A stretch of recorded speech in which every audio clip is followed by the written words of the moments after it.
Ce jeudi 23 mars, c'est la journée mondiale de la météorologie. C'est une journée qui a été instituée par l'OMM, l'Organisation météorologique mondiale. Et le thème de cette édition 2017, c'est comprendre les nuages. Et à cette occasion, une dizaine de nouveaux, entre guillemets, nuages ont été homologués dans l'Atlas qui fait référence pour les nuages. Alors si vous êtes téléspectateur de la chaîne météo, ce n'est pas si nouveau que ça. Ce sont des nuages quand même assez connus, toujours étonnants mais connus. Ils ont juste été finalement référencés. Le premier de la liste, c'est le fameux Asperatus, et on va le voir en mouvement. Ce sont de belles vagues sinueuses, tumultueuses dans le ciel. Alors là, c'est en accéléré, en time-lapse, on voit vraiment bien ce phénomène de vagues. C'est tout simplement deux courants qui circulent à des vitesses différentes et du coup, ça donne justement cette ondulation typique de l'Asperatus qui ressemble à des vagues. Il paraît impressionnant, mais il ne donne rien de bien méchant en général, à part quelques gouttes. Deuxième type de nuage, les ondes de Kelvin-Helmholtz. C'est un phénomène assez rare, très éphémère, ça dure quelques secondes ou quelques minutes. Celui-ci est particulièrement beau en vidéo, des fois on en voit des plus petits, même en France. Alors tout simplement, là, ce sont deux couches d'air qui sont thermiquement stable dans l'atmosphère. On a un air froid dans la couche inférieure, un air chaud dans celle du dessus. Ils se déplacent à des vitesses différentes et ça donne ces tourbillons horizontaux. Et donc ça donne cette impression de tsunami dans le ciel. Autre nuage, cette fois-ci c'est une partie du nuage d'orage. C'est une queue de castor, c'est comme ça qu'on appelle ça en français. Il y a le nuage d'orage et au bout, il y a cette queue qui est là en time-lapse. C'est signe d'une très grande instabilité et ça on en voit très rarement en France, c'est plutôt aux États-Unis lors des très violents orages qu'on en aperçoit. Ils ont appelé ça nuage Koda. Koda qui veut dire queue, bien évidemment. Et puis on va terminer avec un dernier nuage vraiment magnifique, c'est le nuage rouleau, roll cloud en anglais.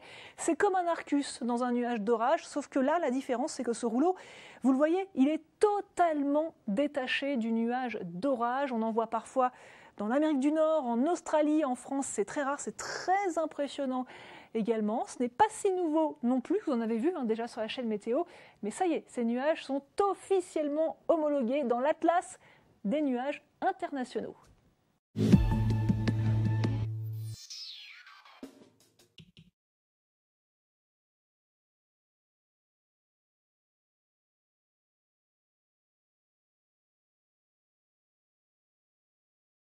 Qui fait référence pour les nuages. Alors si vous êtes téléspectateur de la chaîne météo, ce n'est pas si nouveau que ça. Ce sont des nuages quand même assez connus, toujours étonnants mais connus.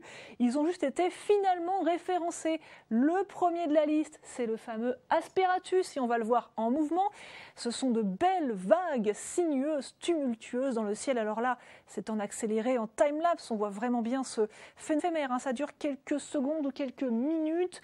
Celui-ci est particulièrement beau en vidéo, des fois on en voit des plus petits, même en France.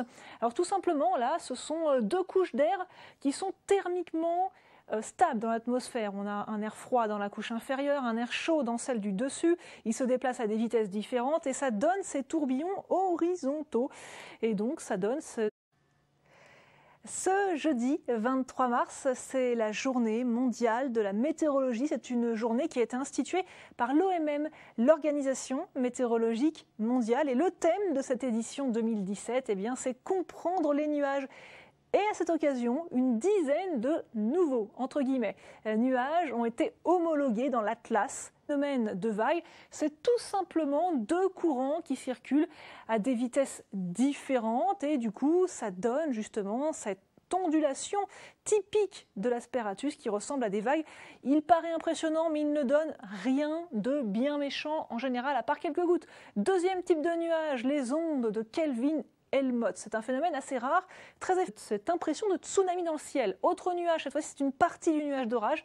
C'est une queue de castor, c'est comme ça qu'on appelle ça en français. Il y a le nuage d'orage et au bout, il y a cette queue qui est là en time-lapse. C'est signe d'une très grande instabilité et ça on en voit très rarement en France, c'est plutôt aux États-Unis lors des très violents orages qu'on en aperçoit.